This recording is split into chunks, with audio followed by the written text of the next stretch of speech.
Então, bom dia a todos. As crianças também têm o seu tempo lá com a Rita e com a Ana Rita.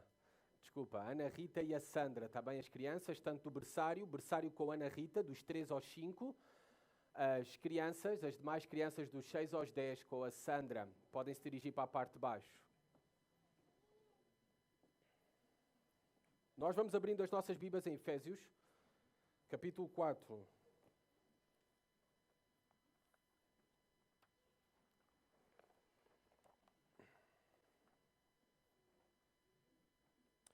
Vamos prosseguir o nosso estudo na carta aos Efésios, Efésios capítulo 4. Então já sabem que tem Romanos, 1ª e 2ª Coríntios, Gálatas, Efésios capítulo 4. Estamos a estudar esta maravilhosa carta aos Efésios.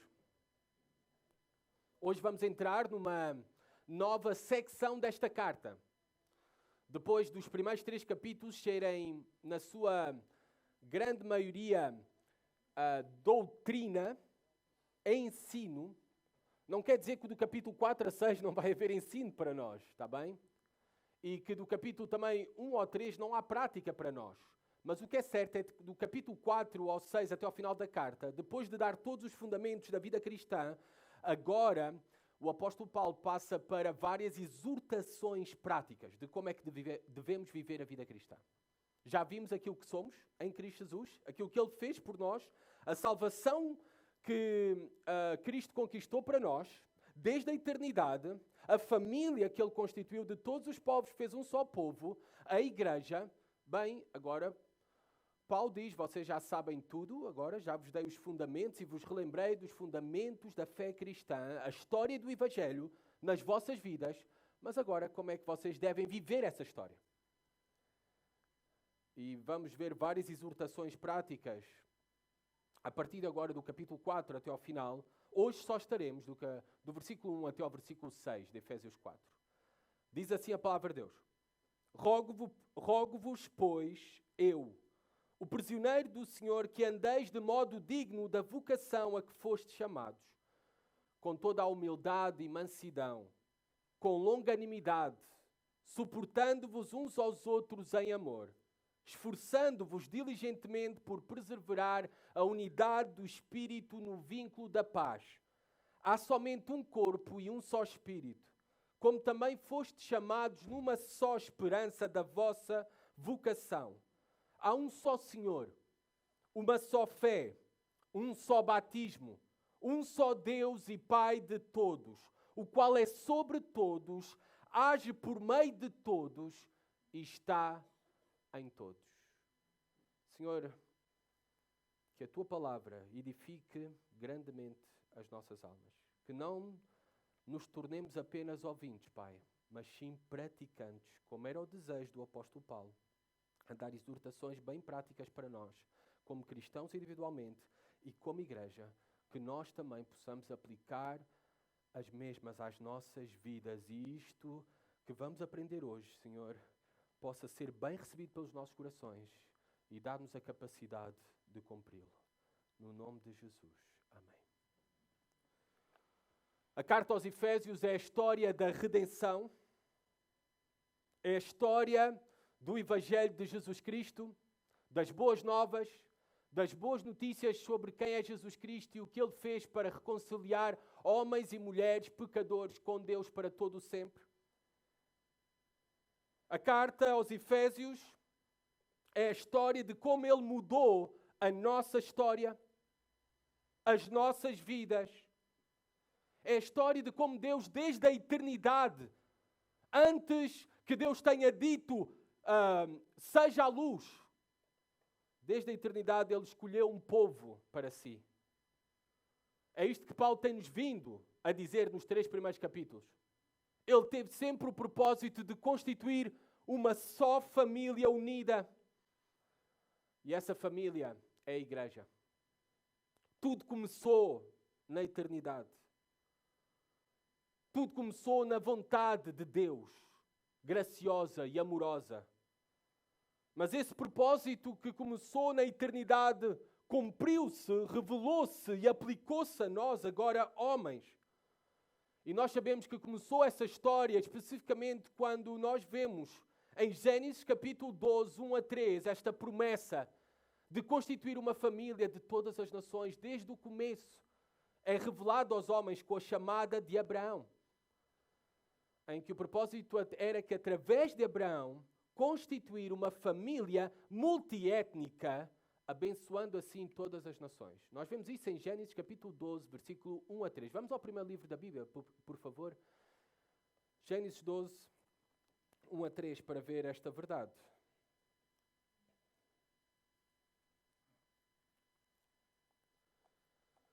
Gênesis 12, 1 a 3. Aqui a promessa revelada aos homens pela primeira vez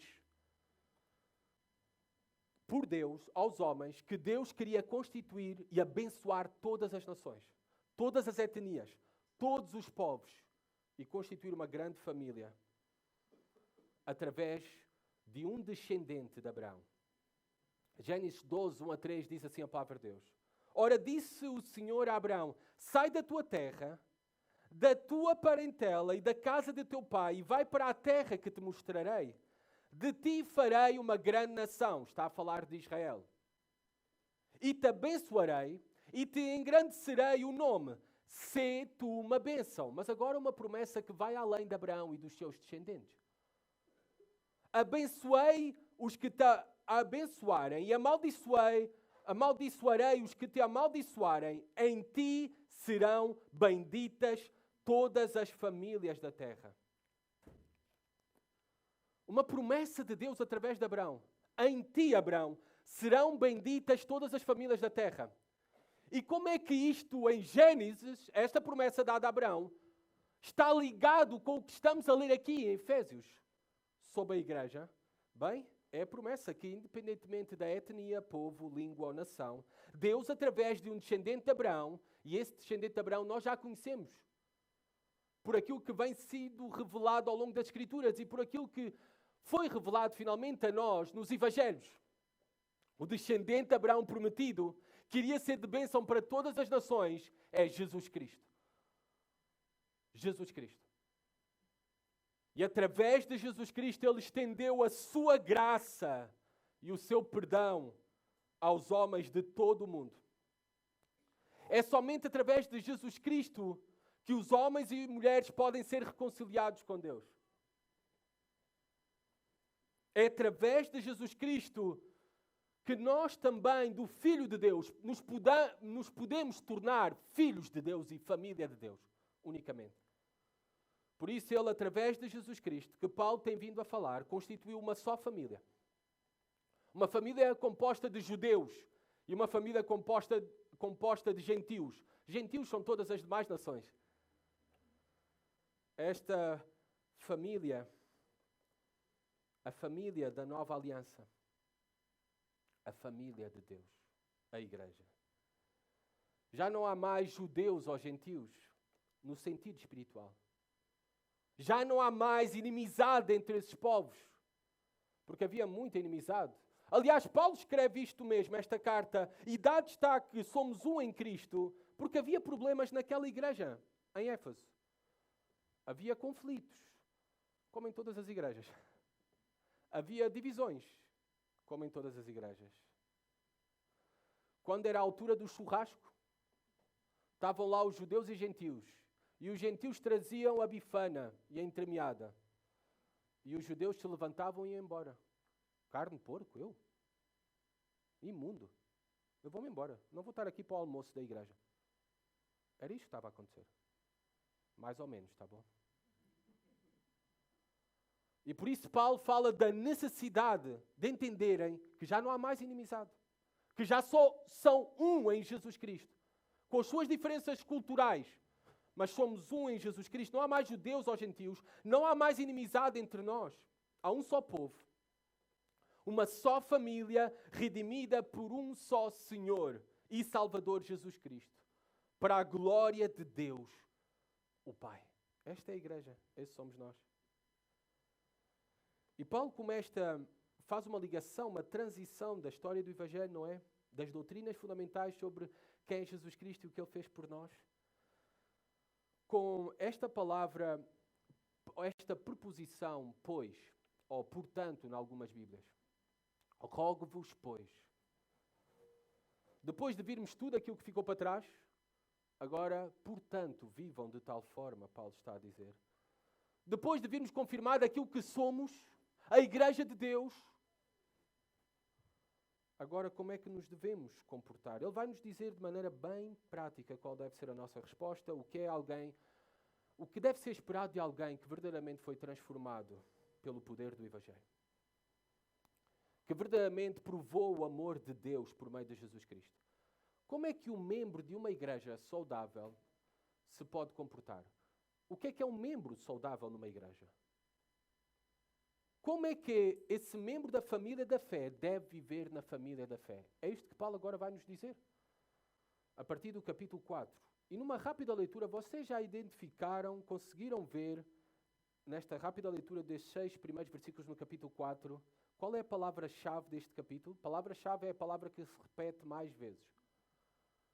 Alguém conseguiu identificar qual é a palavra que repete-se mais vezes? Unidade. A palavra-chave deste capítulo é Então, é a palavra que se repete mais vezes, sabemos do que ele está a falar. Do que é que Paulo está a enfatizar? Da unidade da igreja. Reparem que diz, a igreja é um só corpo. A igreja é um só espírito. A igreja tem uma só esperança. A igreja tem um só Senhor. A igreja tem uma só fé. A igreja pratica um só batismo. A igreja tem apenas um Deus.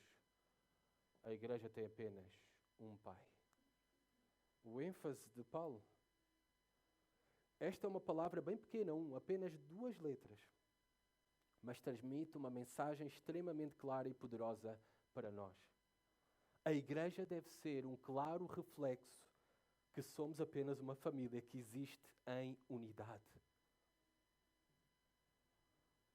E olhem, reparem todas as razões que Paulo diz, não é? Um corpo, um espírito, uma esperança, um Senhor, uma fé, um batismo, um Deus e Pai. Todos estes fundamentos para a nossa unidade não somos nós, nem é o nosso irmão. Os fundamentos para estarmos juntos não somos nós, nem é o outro. É Deus. É Deus.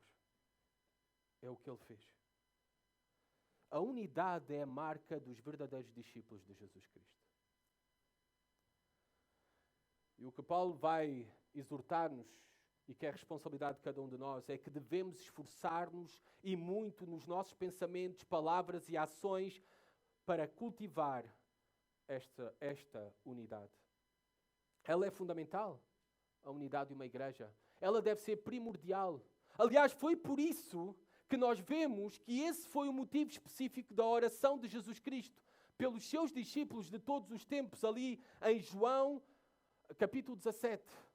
Eu vou ler para vocês, especificamente o versículo 20 e 21. Qual foi a oração de Jesus pelos seus discípulos? Não apenas pelos 12, mas por todos os seus discípulos de todos os tempos, por nós. Qual foi a oração? Reparem, não ore somente por estes discípulos. Logo está a orar também por nós. Mas igualmente por aqueles que vierem a crer em mim, por intermédio da mensagem deles, para que todos sejam um, Pai, como tu estás em mim e eu em ti, que eles também estejam em nós, para que o mundo creia que tu me enviaste. O que pede Jesus Cristo pela igreja, pelos discípulos, é que sejamos um. Para que assim possamos dar a conhecer quem é Deus, quem é o nosso Pai, quem é o nosso Senhor, porque só há um Senhor e só há um Pai. Amados, isso foi conquistado por Jesus Cristo. Não somos nós que constituímos a família de Deus. Aliás, não somos nós que constituímos a unidade. Ele conquistou isso por nós. Nós somos chamados a manter a unidade. Mas quem conquistou a unidade foi o próprio Deus, por meio de Jesus Cristo, ao reconciliar-nos com Ele, mas também ao reconciliar-nos uns com os outros. Uma família, uma igreja que não é unida, Uma igreja que não é marcada pelas essas marcas da união que já vamos ver de maneira mais específica, mas o amor, a comunhão, a generosidade, o serviço mútuo, a mesma mente. Não quer dizer uniformidade. Não é pensarmos todos a mesma coisa, termos todos os mesmos gostos. Deus nunca pede de nós uniformidade, pede sim unidade. O mesmo espírito, o mesmo propósito e juntos nas verdades fundamentais. Uma igreja que não é unida não vai prevalecer.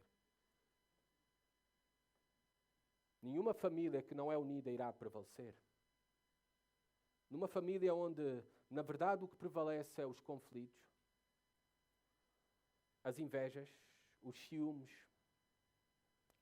as divisões, nessa família não haverá harmonia. Numa família onde os irmãos começam a afastar-se uns dos outros, por causa às vezes de diferenças tão pessoais e às vezes até tantas vezes secundárias e insignificantes, essa família irá perder a alegria de estar junta. Irá perder a energia também para continuar. Por isso é fundamental a unidade. É fundamental que, como igreja, os nossos relacionamentos e a nossa vida entre nós, não apenas ao domingo, mas durante toda a semana, seja marcada pelo perdão. Muitas vezes vamos precisar de pedir perdão e estender perdão aos outros. Seja marcada pelo espírito de reconciliação. Ele fez-me alguma coisa, já não vou falar mais com ele, nem com ela, não quero saber. Comigo só mexe uma vez. Isso não é o espírito cristão? Não é isso que Deus espera de nós? Devemos ser marcados pelo Espírito de Cristo que está em nós, o mesmo Espírito que nos perdoou infinitamente, com graça, com misericórdia. E na verdade, se nós não temos amor uns pelos outros, não podemos ter a certeza que temos o Espírito de Cristo.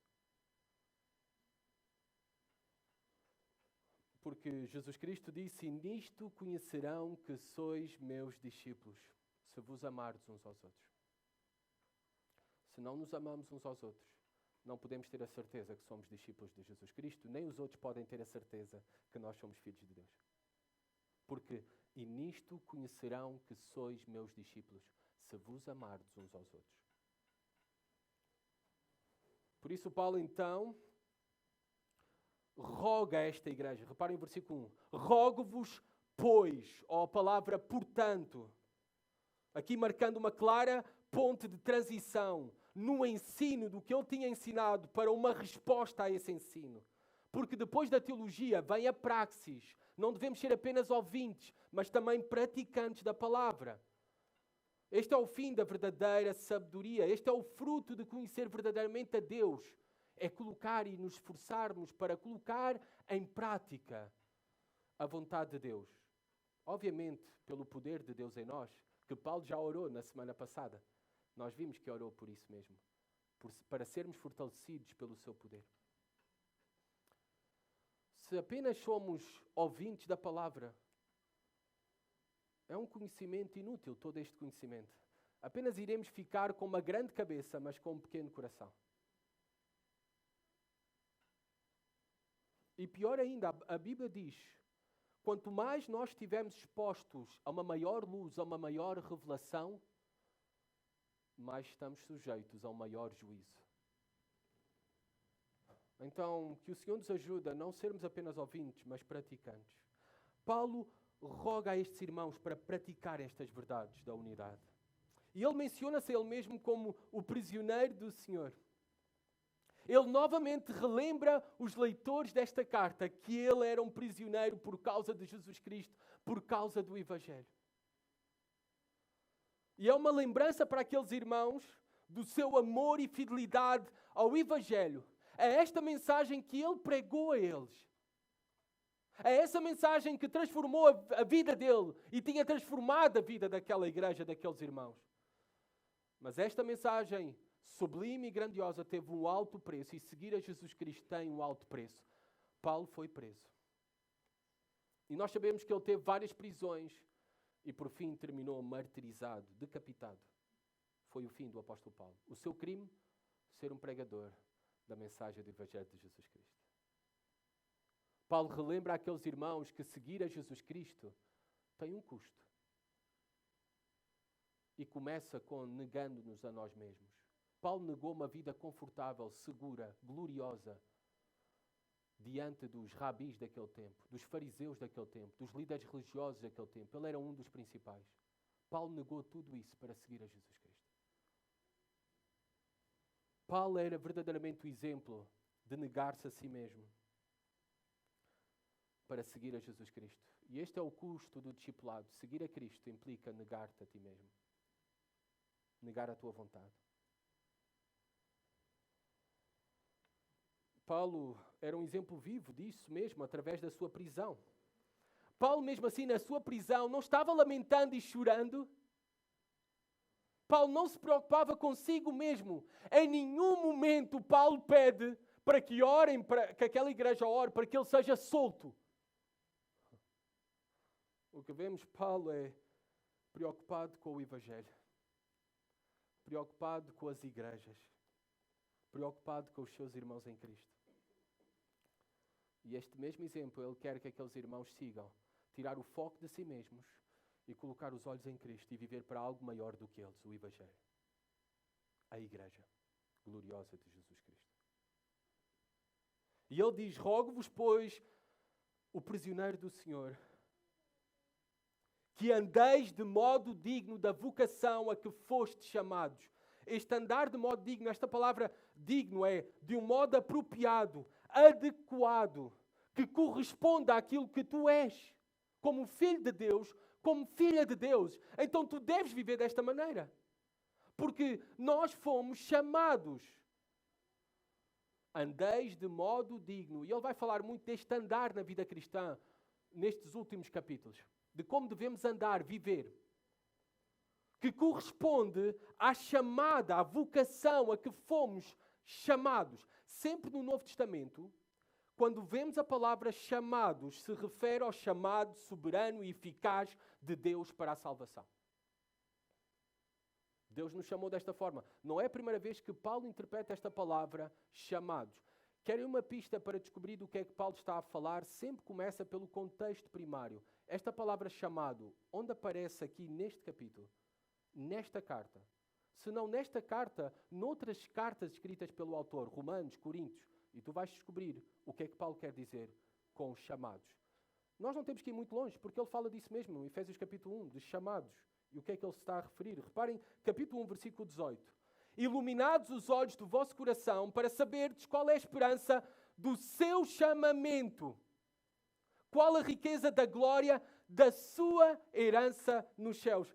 Paulo está a falar que nós fomos chamados para a salvação, para a herança com os santos nos céus para todo o sempre.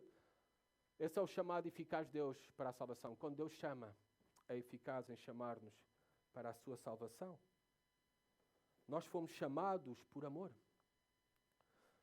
O amor de Deus nos atraiu a Ele para fazer-nos parte também da sua família, com o propósito de sermos conformados à imagem de Jesus Cristo e viver para a glória de Deus. Esse deve ser o propósito maior da nossa vida. Só teremos aqui 80 anos. E não irás levar nada daqui. O propósito maior da nossa vida é que em cada suspiro e até o último suspiro possamos glorificar a Deus, agradecer a Deus, fazê-lo conhecido. É isso que Paulo está-nos a relembrar.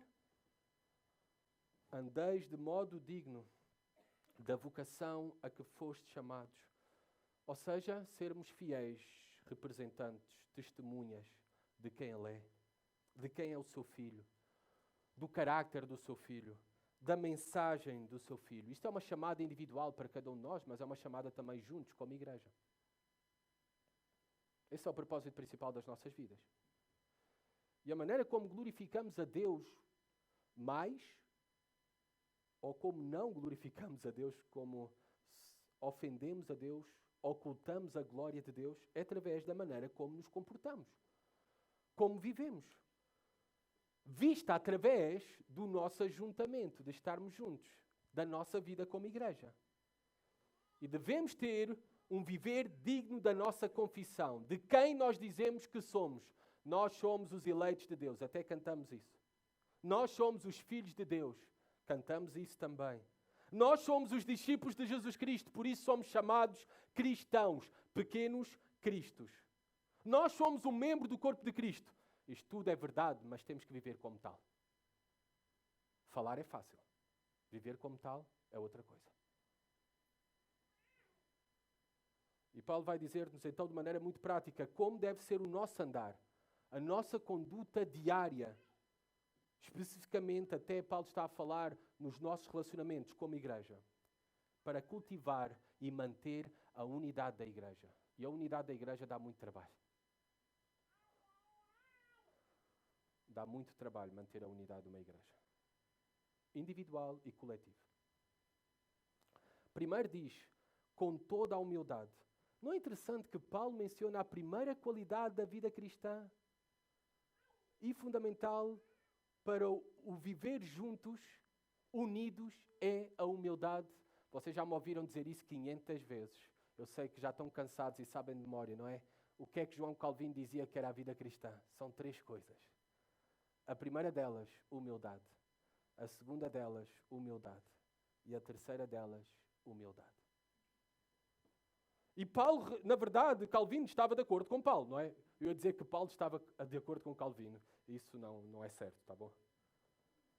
Calvino estava de acordo com Paulo, com toda a humildade. A primeira qualidade mencionada é humildade.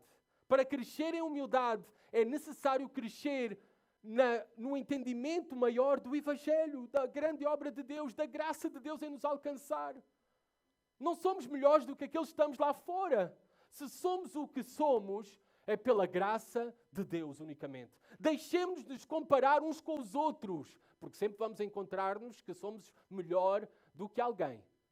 O que Deus nos chama é comparar-nos com a santidade de Deus. E aí vemos que a única coisa para alcançarmos o favor de Deus e a graça de Deus foi a sua graça, a sua misericórdia, a sua bondade. Por isso nós devemos, ao entender o Evangelho que nos perdoou infinitamente, que tudo aquilo que somos não é por nós, é unicamente pela graça de Deus. Por isso é que eu costumo dizer, se tu vês alguma coisa boa em mim, é Jesus Cristo. Se tu vês alguma coisa má em mim, é o Tiago Bugai. É necessário esse entendimento correto de quem nós somos e de quem Deus é e da sua obra em nós. Para crescermos em humildade é necessário crescer neste entendimento glorioso do Evangelho. E amados, de onde é que provém muitas vezes a aspereza entre nós? Sermos rudes uns para com os outros. De onde é que provém esta cultura de cancelamento em que estamos e vivemos? É por isso eu tenho o Twitter, mas eu não coloco, nunca postei lá nada, só vou lá para ver as notícias, porque está sempre mais atualizado o Twitter. Não posto lá nada no Twitter, não faço nenhum comentário, não respondo, porque o Twitter é uma máquina de cancelamentos. De cancelamentos. Com tanta facilidade. De onde é que provém esse cancelamento entre nós? De onde é que provém o orgulho? De onde é que provém a nossa linguagem superior? De onde é que provém também esta atitude desdenhosa contra o meu irmão ou contra a minha irmã?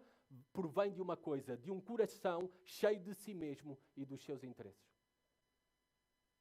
Um coração cheio de si mesmo e dos seus próprios interesses. Um coração soberbo, orgulhoso. Por isso necessitamos ser humildes.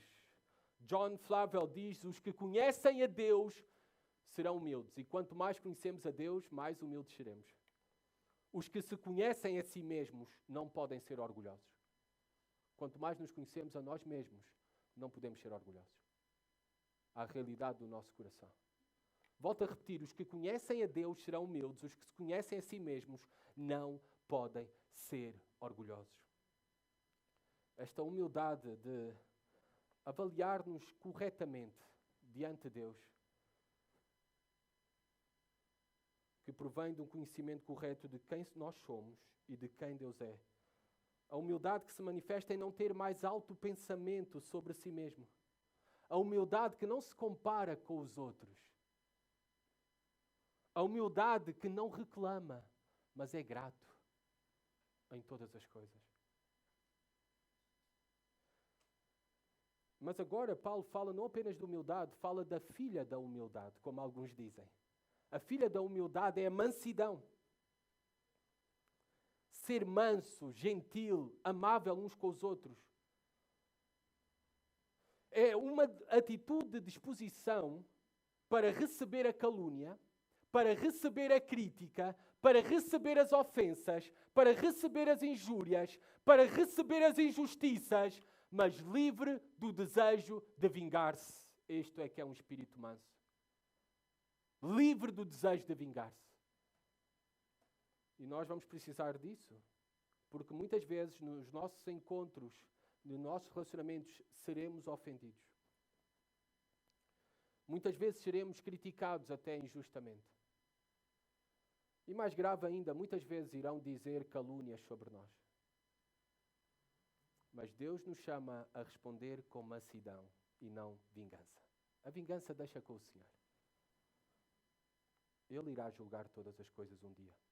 E todas as coisas irá trazer à luz. Por isso é que eu costumo dizer, a verdade e o tempo andam juntos. Repetindo uma frase do pastor John MacArthur. A verdade e o tempo andam juntos. Se não é nesta vida, na eternidade, tudo será revelado.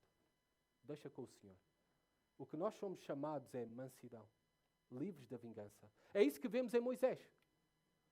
Moisés é destacado como exemplo de mansidão. E podemos ver que ele mesmo foi criticado, ele mesmo murmuraram contra ele, até os seus próprios irmãos.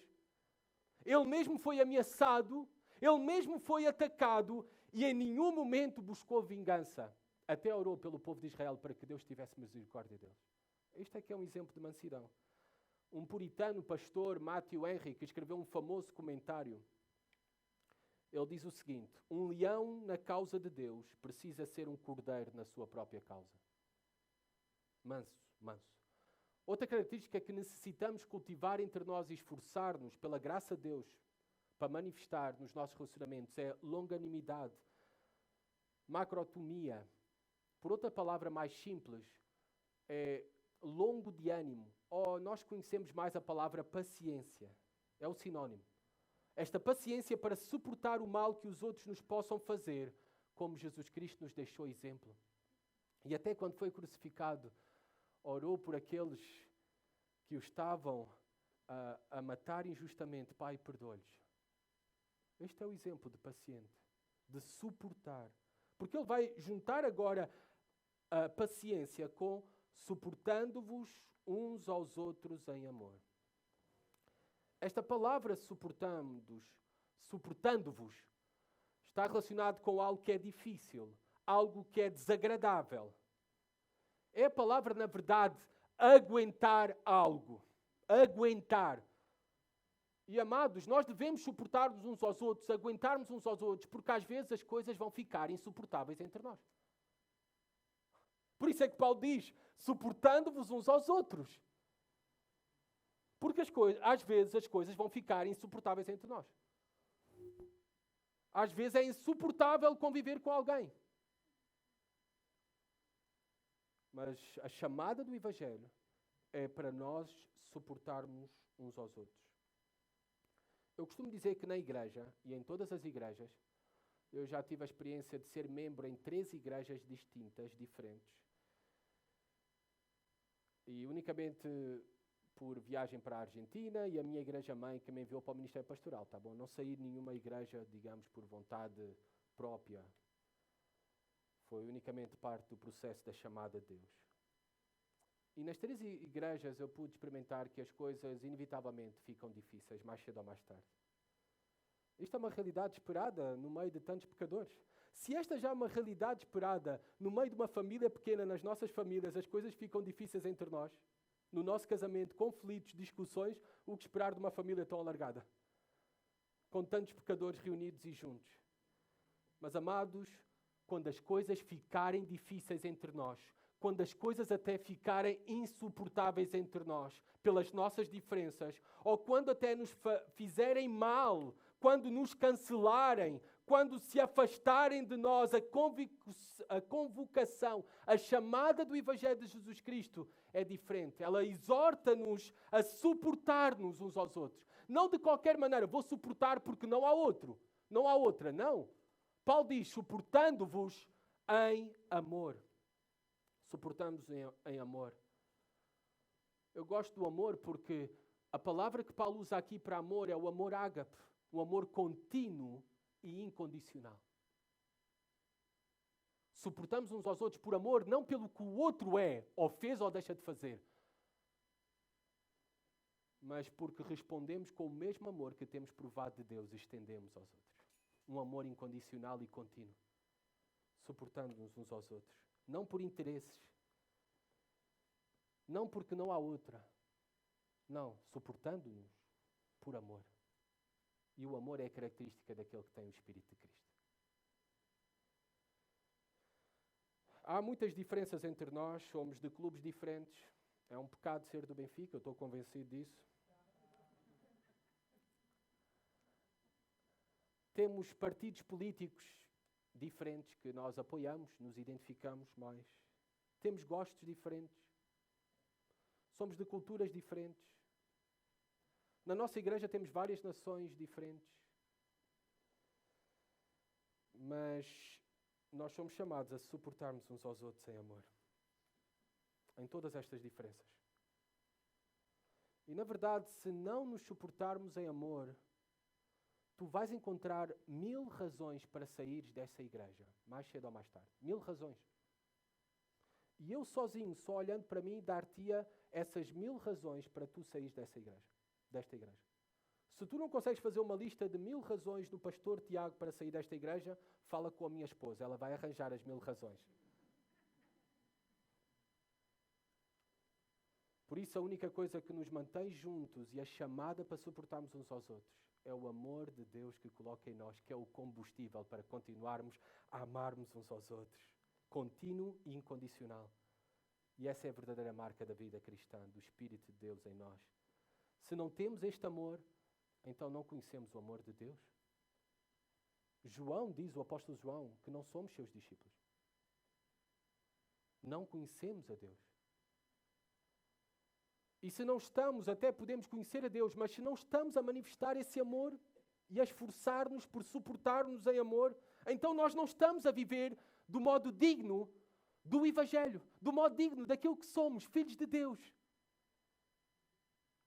E que possamos, então, na graça do Senhor, suportar-nos em amor. Também diz aqui, esforçando-vos diligentemente por preservar a unidade do Espírito no vínculo da paz. Esta palavra vínculo é um laço, é um agrafo. Como agrafar, é um vínculo. É a ideia da palavra no original. Aquilo que nos une. Reparem que Paulo não diz que temos que construir a unidade. Diz que temos que perseverar, manter a unidade. Porque a unidade é uma obra espiritual em nós. A razão para vocês estarem aqui esta manhã não pode ser eu. Não pode ser até o irmão que está sentado, primário, principal e primordial. A razão é o Espírito de Deus que habita em vós, que faz-vos amar a Deus e buscar a Ele e também amar uns aos outros. E estar comprometidos uns com os outros. Mas é necessário esforçarmos diligente por preservar a unidade. É necessário sermos não passivos na vida cristã, mas proativos. Diligentes, zelosos. Dá muito trabalho preservar a unidade entre nós. A harmonia na igreja, nos nossos relacionamentos. Sim, a unidade é uma obra espiritual pelo Espírito Santo, mas ela exige responsabilidade pessoal, esforço humano nosso para mantermos esta unidade. A unidade da igreja dá muito trabalho, porque ela tem que ser preservada continuamente, constantemente. E as coisas, às vezes, até por coisas tão pequenas e insignificantes, eu já tive que ter conversas com irmãos de longas horas, por coisas pequenas, mal entendidos. Porque preservar a unidade dá muito trabalho. Às vezes, acontece, não é, uma cadeia de acidentes entre nós. Onde há discórdia entre nós, onde guardamos ressentimento uns contra os outros, amargura. E, amados, dá muito trabalho preservar a unidade. E deves ir atrás desse irmão. Deves procurar a reconciliação com o teu irmão. Se o teu irmão também pecou contra ti, é bíblico, não que tu fales mal dele aos outros. Que tu vás falar com esse irmão. Isso dá trabalho, dá, mas a unidade dá muito trabalho. Por isso é que diz aqui, esforçando-vos diligentes por preservar a unidade. Vai falar com o teu irmão. E tenta ganhar o teu irmão, reconciliar-te com ele. Essa é a chamada do Evangelho.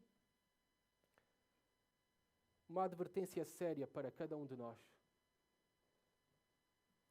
Se a vontade de Deus é que nos amemos uns aos outros, se a vontade de Deus é que nos esforcemos, pela nossa unidade, então, amados, todo aquele ou aquela que atenta contra a unidade da igreja, seja nas suas palavras, postura, ações e decisões, não está a contribuir para promover a unidade do corpo, mas sim para destruir essa unidade. E mesmo até que, inicialmente, até vamos supor que tem toda a razão do mundo, mas se o seu alvo é destruir a unidade da igreja, o mesmo é apenas movido pela carnalidade do seu coração e não pelo Espírito Santo. Disso podemos ter a certeza.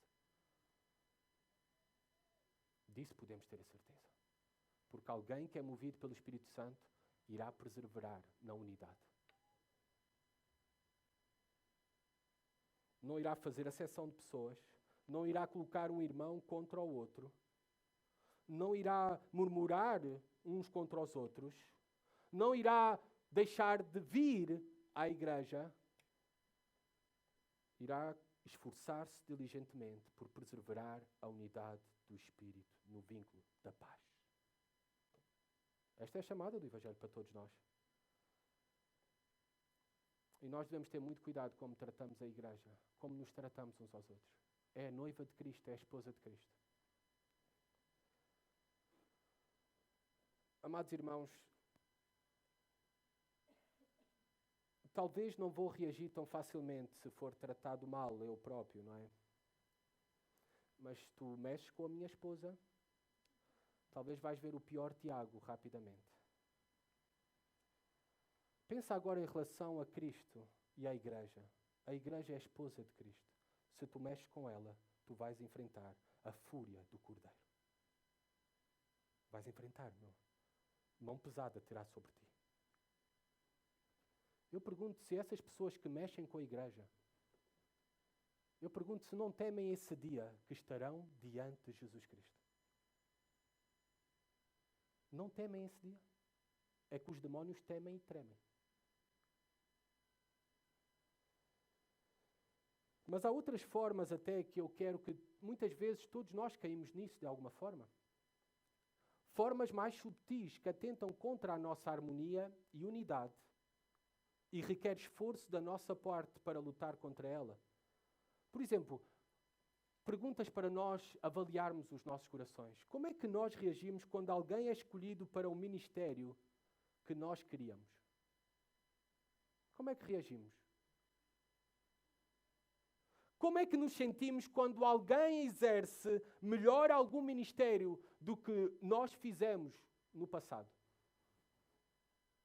Como é que nos sentimos quando alguém é elogiado e nós não? Todas essas coisas podem ser sementes nos nossos corações que estão brotando para produzir amargura, ressentimento e não vivermos em harmonia com a igreja, uns com os outros. Versículo 4 a 6, porque temos que terminar. Voltando a Efésios 4, o apóstolo Paulo diz que há somente um corpo, um espírito, uma esperança, um Senhor, uma fé, um batismo, um só Deus e um só Pai. Reparem que a unidade não é para ser cultivada de qualquer maneira. A unidade não é para ser cultivada com tudo e com todos.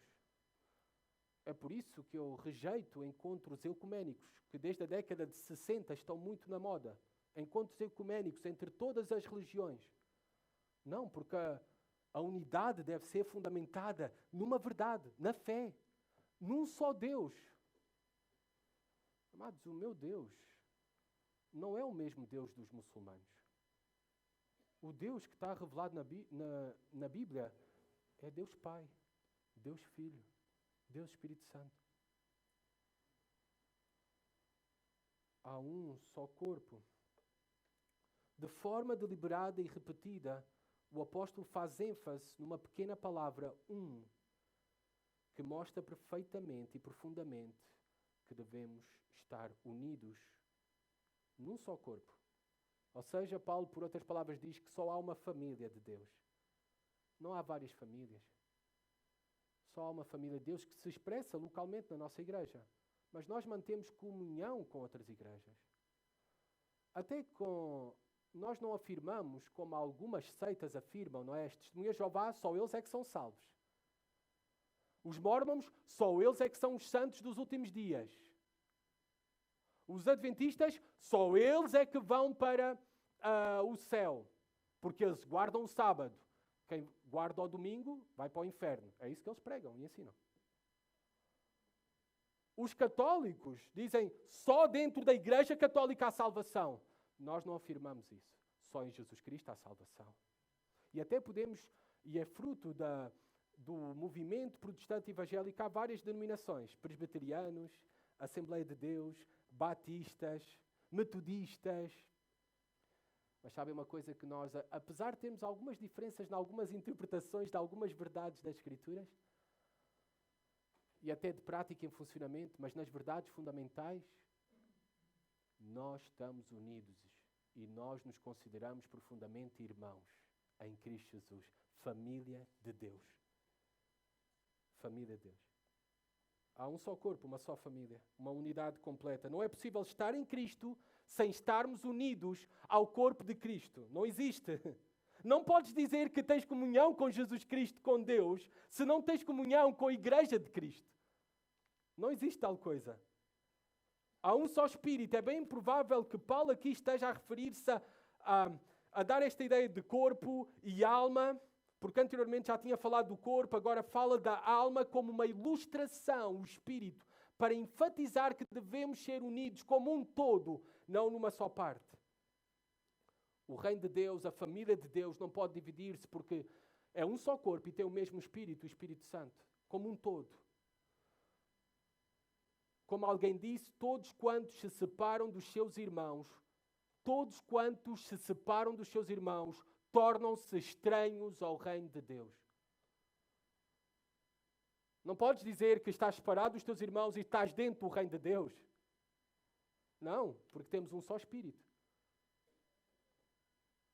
Também há uma só esperança, como também fostes chamados numa só esperança da vossa vocação. Paulo faz aqui uma ligação entre a nossa chamada para a salvação e sermos um só corpo e a nossa esperança que temos todos de viver a eternidade juntos para todo o sempre. Que fomos reconciliados com Deus, mas também uns com os outros, e isso para todo o sempre. Há uma só fé, diz Paulo. A nossa unidade, o fundamento para estarmos juntos é a verdade fundamental de Jesus Cristo. A fé que Paulo... Há uma só fé, é que só há uma verdade, só há um corpo de doutrinas, de ensino, que vem da própria vontade de Deus para nós, que está revelado nas Escrituras. Essa fé é o fundamento da nossa unidade. Quem nega Jesus Cristo como Deus? Quem nega a ressurreição de Jesus Cristo? Quem nega verdades fundamentais como a Trindade, Deus Pai, Deus Filho e Deus Espírito Santo? Quem nega que a Bíblia é a palavra de Deus, nós não temos comunhão, nem queremos ter unidade com esses.